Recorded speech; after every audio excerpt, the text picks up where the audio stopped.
பண்டிகை காலத்தை முன்னிட்டு எதிர்வரும் திங்கட்கிழமை முதல் நாடளாவிய ரீதியில் உள்ள வர்த்தக நிலையங்களை சோதனையிடும் நடவடிக்கைகள் ஆரம்பிக்கப்பட்டுள்ளதாக பொது சுகாதார பரிசோதகர்கள் சங்கம் தெரிவித்துள்ளது. சட்டவிரோதமான முறையில் எரிபொருளை வைத்திருந்தமை, விற்பனை செய்தமை மற்றும் போக்குவரத்து செய்தமை தொடர்பில் 3 வெவ்வேறு சம்பவங்களுடன் தொடர்புடைய 3 கைது செய்யப்பட்டுள்ளனர்.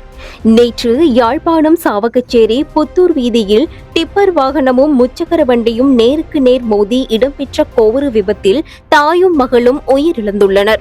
அமெரிக்கா மற்றும் இஸ்ரேல் இணைந்து ஈரான் மீது மேற்கொண்டு வரும் போர் காரணமாக சர்வதேச சந்தையில் மசகு எண்ணெய் விலை கடுமையாக உயர்ந்துள்ளது.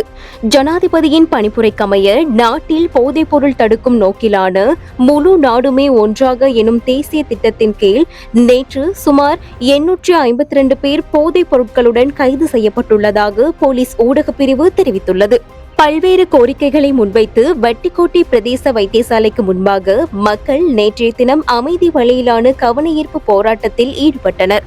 இந்திய பெருங்கடலில் அமைந்துள்ள அமெரிக்காவின் மிக முக்கியமான கடற்படை தளமாக கருதப்படும் சாகோஸ் தீவுக்கூட்டத்தில் உள்ள டியாகோ கார்ஜியா தளம் மீது ஈரான் 2 நடுத்தர பாலிஸ்டிக் ஏவுகணைகளை ஏவி தாக்கியுள்ளதாக சர்வதேச ஊடகங்கள் செய்தி வெளியிட்டுள்ளன.